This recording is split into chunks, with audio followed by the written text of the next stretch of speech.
How's it going, everyone? The PlayStation Store is running its mid-year sale right now. There are a ton of deals available. Yes, I know a lot of the deals are like superfluous DLC content, but we limit the games that we look at and the listings we look at through the full games, premium editions, and game bundles, and that'll weed it down to the deals that I think are relevant to you guys. And even if you do weed it down to that, there's 1,600 deals available. Obviously, you know, not every game is going to be for everyone. There is no possible way that I've played all 1,600 games. I don't think I've even played, 300 of the games that are on sale. Maybe not even 160. There's a lot of games on sale is what I'm trying to get at, and it's possible for one person to play them all, but I do have some recommendations of deals under $5. Some of these go as low as sub $2, so without further ado, let's start off with a deal that's under $3, and that is Kingdom Come Deliverance. 90% off for $2.99. Kingdom Come Deliverance is a great open-world RPG that its gameplay might not be something that vibes with everyone, but if you are a fan of the historical setting, I think that's what really KCD works on to draw the consumer in and the player in. Unfortunately, this is the base game and not the Royal Edition. Ideally, you do want to get the Royal Edition because there's a sizable amount of DLC content, but the base game for $2.99 is such a good deal that I would still say worthwhile to check it out. And of course, we are coming up on the release of Kingdom Come Deliverance 2. That is supposed to drop later this year. Very much excited for that, so hopefully that game turns out well. But for now, KCD 1, $2.99 for that is a great pickup. Next up, we have Batman Return to Arkham, 75% off for $4.99. You got Batman Arkham Asylum and Batman Arkham City in one bundle. I mean, these games are absolutely fantastic, and these games represent Rocksteady. I was about to say Rockstar. Rockstar is still milking GTA Online, but Rocksteady, these games represent Rocksteady at their absolute pinnacle. When Arkham Asylum and Arkham City came out, these games set Rocksteady into the beloved game developer category alongside the Naughty Dog that had just put out Uncharted 2 and Uncharted 3. Same years as Batman Arkham Asylum and Arkham City, and BioWare, which in 2009 they dropped, I want to say, Dragon Age Origins. In 2011, they dropped Mass Effect 2. So what do all three of those studios have in common? They're absolutely washed now, but Batman Arkham Asylum was fantastic, and surprisingly, 15 years later since that game has come out, it still holds up really well. I think the combat is excellent, the visuals are great, and Arkham City is my favorite of the Arkham games. Both games are fantastic for $4.99. Definitely worthwhile to check those out. Next up, a couple of throwback Resident Evil titles. Resident Evil 5 is 75% off for $4.99.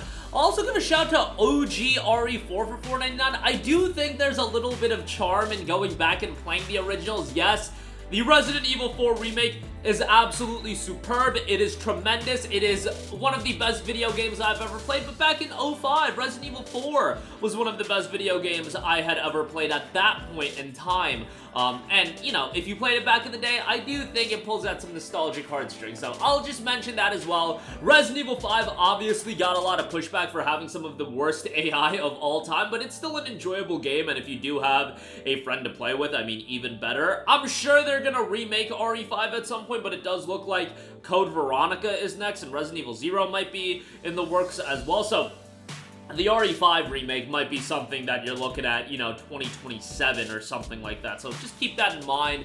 But, yeah, I still think it's worthwhile to go back and play it. $4.99, good price on that. Next up, we got Doom 2016, 80% off for $3.99. I think Doom The Dark Ages looks fantastic, and if you have yet to play a Doom game, well, Doom 2016 for $4 is a damn good pickup. Visceral, over-the-top first-person shooter, gruesome as all hell, great soundtrack, $3.99, a good pickup here. Don't really gotta sell you on Doom, it's a game that kind of sells itself. Next up, we got Dishonored Definitive Edition, 75% off for $4.99. I think Dishonored is an absolutely awesome game, and it's a bummer to me that Arcane Leon is working on other titles. They did Deathloop in 2019, they did, now they're doing Marvel's Blade, and these games just aren't really my cup of tea. By the way, Deathloop, why'd I say 2019? 2021 is when Deathloop came out. I mean, 2019 was before the PS5 and series came out, and Deathloop was only on next-gen console, but you get the idea. I'm a little bit bummed out that they've moved on from Dishonored, but hopefully they circle back and give Dishonored 3 a whirl at some point. But yeah, probably won't be for a while, since Marvel's Blade probably ain't coming out till 2027 or 2026 at the earliest, so a little bit of a bummer there. But Dishonored 1 I think is great. Has this dark and drab art style that I feel like has aged kind of well for a game that came out back in 2012. I feel like you can go back 12 years later and still have a great time, and it's an aesthetically pleasing game. $4.99, worthwhile to play through, and you have a variety of ways in how you can tackle the game. You could go, you know, fast-paced, action-heavy, or you can take the more methodical, silent approach, and that's probably the more rewarding way to play the game, to be perfectly honest. But yeah, definitely check that out if you have yet to. Next up, we got Dragon's Crown Pro, 80% off for $3.99. I think Dragon's Crown is a solid game. However, I do think it's Vanillaware's weakest title, but I also think Vanillaware is one of the most consistent game studios on the planet, and they don't get that level of credit just because their games aren't that popular. But you know, you look at some of their outings, Muramasa, Odin Sphere, 13 Sentinels, and most recently Unicorn Overlord. Those games are all really, really great. I wouldn't say Dragon's Crown Pro is really, really great, but I would say it's pretty damn good. The visuals are still great, sound design is good, and, you know, gameplay is solid. It's not blow away from a narrative standpoint, unlike 13 Sentinels, and unlike Unicorn Overlord even. I feel like Vanillaware has stepped up their games from a storytelling standpoint more recently. But yeah, $3.99 for Dragon's Crown, pretty good deal. Check that out. Next up, we got Cat Quest 2, $3.74. Cat Quest has kind of become one of those franchises that has a little bit of popularity. Look, they're doing a third game, and, you know, it's an enjoyable time that's super accessible. Like, if you're going to be playing a lot of Elden Ring, Shadow of the Erdtree, and you're going to get absolutely demolished, you know, Cat Quest acts as a nice dichotomy to that, or a nice opposite to that, where it's a charming, accessible game that just about anybody can play.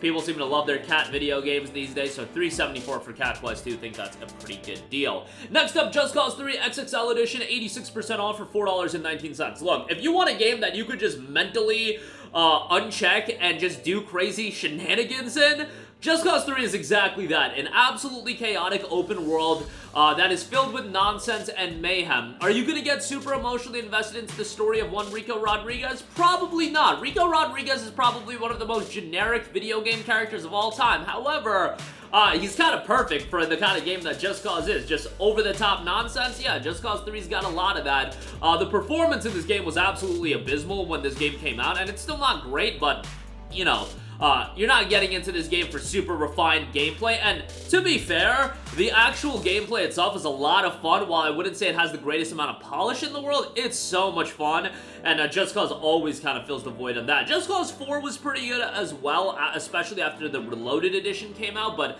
Just Cause 3 I feel like was at a pretty high level, so $4.19 for that, quite good. Hotline Miami is $2.49, a throwback game from a visual standpoint, and even aesthetics from a sound design standpoint. Gameplay solid. Bloody pixels everywhere. I don't really want to say that the game is gruesome because it's pixels at the end of the day, but it's an enjoyable time. $2.49, good pickup on that.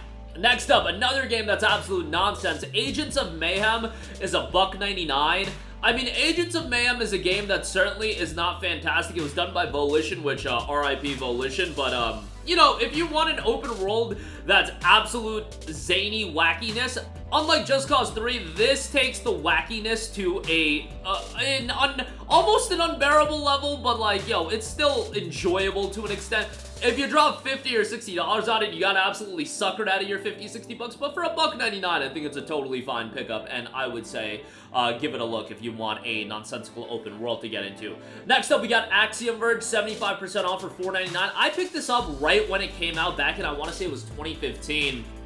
And at this point, I hadn't gotten, like, super into those retro pixel graphics games, but Axiom Verge was a title that I really enjoyed. It's a well-done Metroidvania, and I believe it was done by a single individual. That's why the studio is titled Thomas Happ Games. I believe one Thomas Happ was entirely involved in the development of this game. But well-done Metroidvania. If you like your Super Nintendo era games, you know, check it out. That era, personally speaking, a little bit before my time, but I know a lot of you guys are super into that era of video games, and if you are, Axiom Verge will be right up your alley. Next up, we got Vanishing of Ethan Carter, $3.99 on this. A very atmospheric walking sim style of game. Great great aesthetics. It is an incredibly engrossing game from a narrative standpoint, but it is super short as well, so $20 would be a little bit expensive, but $3.99, the perfect price for that. Next up, Fist of the North Star Lost Paradise, 75% off for $4.99. This is the RGG title that often gets forgotten about, and it's a pretty damn good title, all things considered. Is it blowaway? No, but RGG knows what makes their games work, and if you enjoy Fist of the North Star, you're probably going to enjoy this game even more than I did. Fist of the North Star, an anime that is also before my time, so not really super into it, but from a gameplay standpoint, Fist of the North Star Lost Paradise was pretty enjoyable. And lastly, we have Spider Interactive's The Technomancer, $1.99. One of those, like, AA mid-level RPGs that's forgotten about. You know, if you compare it to the top-level RPGs that are out these days, I don't think it's gonna blow you away, but if you want something that's a little rough around the edges, that's exactly what Technomancer is. Cool sci-fi setting, and, you know what? I would say Technomancer, like, a game like Technomancer and Greedfall, done by Spiders as well, exactly like the caliber of game I'm expecting Dragon Age Veilguard to be. That's a comparison I've been making a lot when talking about Dragon Age Veilguard, and it seems like the people that are familiar with the Spiders game is like, yeah, that's exactly like the expectation level you should have for Dragon Age Veilguard, just because of how washed BioWare is. But nevertheless, back to Technomancer for $1.99, it's pretty good. You ain't gonna be getting Dragon Age Veilguard this year for $1.99, I'll tell you that right now, but yeah, we'll see how that game turns out. But that'll do it for me. Again, a lot of great deals available, links to all of these in the description box below, and yeah, check out whatever ones you don't own, and there are more deals under $5, but a lot of them I haven't played, so take that for what you will. As always, guys, thanks for watching. Sound off with all of your thoughts in the comments section down below, and goodbye.